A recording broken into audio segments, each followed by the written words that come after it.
बात सुनो, आज की जो प्रैक्टिस थी ना वो विकेट की वजह से जरा बैट्समैन थोड़े से डिस्टर्ब हो गए, क्योंकि विकेट ऐसी नहीं थी जिसको बारी दी जाती। लेकिन जितना कुछ भी बताया गया ना बैट्समैन को, वो याद रखने की चीज़ है कि उसने क्या बताया, क्या फॉल्ट है, उसको अगर आप याद रखें। ये ना हो ना अभी यहाँ से आप जाएँ घर और भूल जाएँ कि फिर फास्ट बॉलर्स के ऊपर जितना ज़्यादा टाइम लगा फास्ट बॉलर के ऊपर, तो वो भी सारी चीज़ जो है ना वो आपको देखने की ज़रूरत है कि इसके ऊपर क्या करना है, क्योंकि उसका कोई फ़ायदा नहीं उस स्पीड का जब आपको पता ही नहीं है कि गेंद किधर जाना है और किधर नहीं जाना। सबसे बड़ा आर्ट ये है कि जो आप चाहते हैं वो कर सकते हैं कि नहीं कर सकते। अगर आप वो नहीं कर सकते तो आधी तो गेम वहीं ख़राब हो गई ना।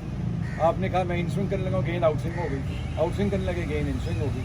तो ये सारी चीज़ें आपको जब तक 100% कंट्रोल नहीं होगा ना, आप ऊपर क्रिकेट में नहीं जाएंगे। अब आवाज़ तुम इतने तेज़ हो, विकेट 2 है, ये ठीक चीज़ नहीं है। इसका भी वही हाल है, वो भी तेज़ है लेकिन विकेट नहीं है। तो आप विकेट के अंदर आओ, सिर्फ कैच नहीं है ना, आके मुझे बताएगा कैच छूट गया, लेग फोर भी है, बोल्ड भी रखा हुआ है ना, उसको टारगेट करो। विकेट पाकिस्तानी मित्रों में ना स्टंप्स को टारगेट करना बहुत ज़रूरी है। ये अगर आप बारों बार चलते रहेंगे वो ठीक है। और सबसे बड़ी बात जो है ना वो ये है कि आपको एक चीज़ का एहसास होना चाहिए, जब ओपनिंग बैट्समैन नया गेंद खेल जाते हैं ना तो सारी टीम के ऊपर आसानी होता है।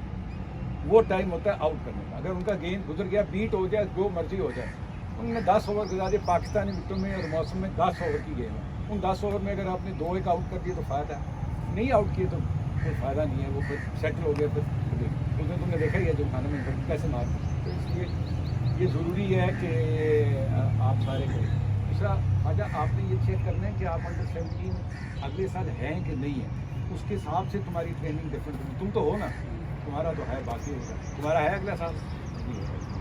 आप भी अंडर 19 में गए ना, तुम्हारा 1 साल है। तो जिनका है वो और तरीके से, क्योंकि सबको ज़रा डिफरेंट। आपको कब पता चलेगा एचएन कॉलेज का? मैंने कहा था आज कॉल आ गई।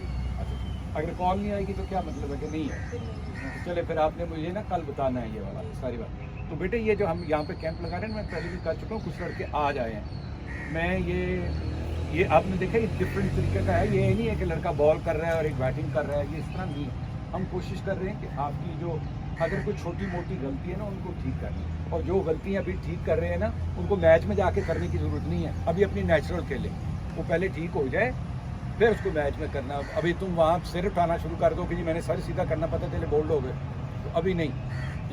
आते रहोगे, रेगुलर हो गए, फिर ठीक हो जाएगी। और सारे लड़के जो है ना अब रेगुलर हो जाएं। जिन जिन लड़कों को आपके कहीं को शायद पता नहीं चला या कोई मैच खेल रहा होगा, सबको बता देना कि कल भी होगा, कल मिलते तैयार होंगे इंशाल्लाह। इधर होगा, और अगर इधर नहीं होगा तो जौहर टाउन होगा, मगर कल कैंप ज़रूर होगा, ठीक है। अब कैंप मिस नहीं होगा थ्रू आउट द, मतलब उम्मीद है कि जून आखिर तक चलता रहेगा। मैचेस भी अरेंज करते हैं और वो सारे, ठीक है। चलो थैंक यू। आपने इरफान को मिलना है अपना